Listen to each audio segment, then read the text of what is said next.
My name is Tim Taylor. When Karin asked me to share my experience with finishing the task, it was a very exciting moment. Why? Because it's a God story.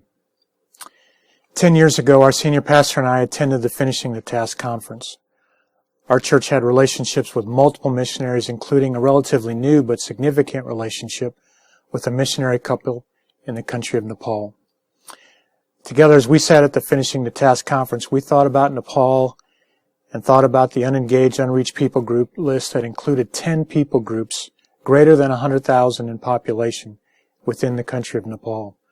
I'd heard of a couple of the groups, but really didn't know anything about any of them in particular. As we thought about it and we prayed about it, we came to the conclusion that based on our lack of experience, our corresponding lack of resources, both in terms of people as well as funding, we probably didn't have a chance of pulling off the idea of engaging an unengaged, unreached people group. But we knew that we had to do something. We talked about it some more, and that we really couldn't even do one group. But we knew that God could. We decided that because we couldn't even do one group, that we might just as well add a zero to it. And so that's what we did. We ended up jumping off the deep end and adopting all 10 unengaged, unreached people groups in Nepal. And we did it full well knowing that we couldn't pull it off. While we were at the conference, we heard of an organization called Vision Synergy, who were involved in developing partnerships in ministry. I got their phone number, and a couple weeks after the conference, I called them, and I told them what we had done. Vision Synergy, and in particular Phil Butler, coached me through what it would look like to form a coalition to engage the 10 unengaged, unreached people groups of Nepal. With the encouragement of Vision Synergy, with our one contact in Nepal, and a lot of prayer, we contacted about 15 ministries who were working in Nepal. I contacted these ministries one by one and asked them the question, are these 10 people groups really unengaged?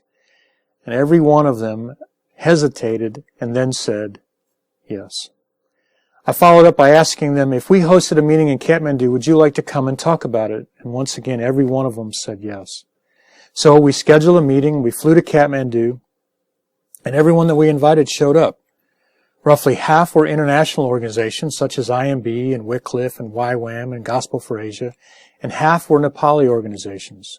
And after we talked about it, we all agreed that these 10 people groups were in fact unengaged and that was just not okay. And together we all agreed that something had to be done. So we talked about it. We talked about what each of us could contribute to engaging these groups. Here's one example. The Limbu people of northeast Nepal. The Wycliffe team was working on a translation. Gospel for Asia had a recording studio, and they allowed some Limbu speakers to record an audio track of the Wycliffe translation.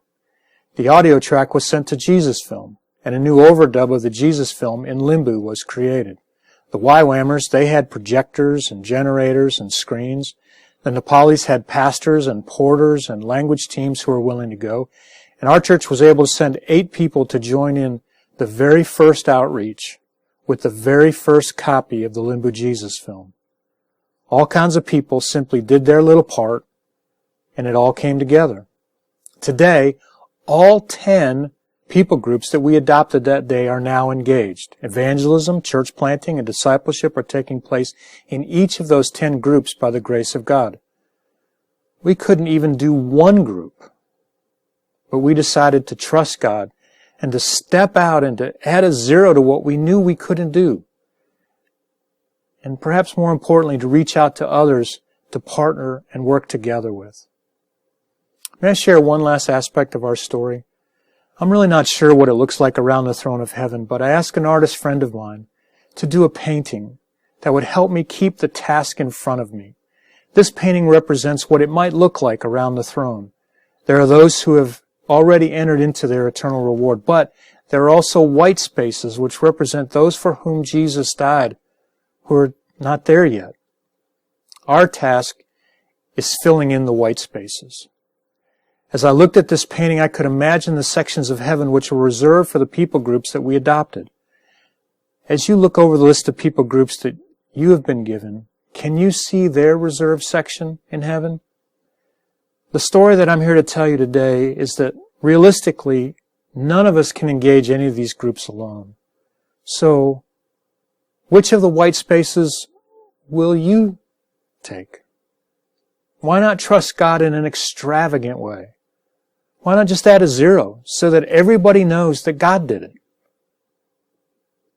And perhaps more importantly at this moment, why not embrace our brothers and sisters in partnership and see what God would do?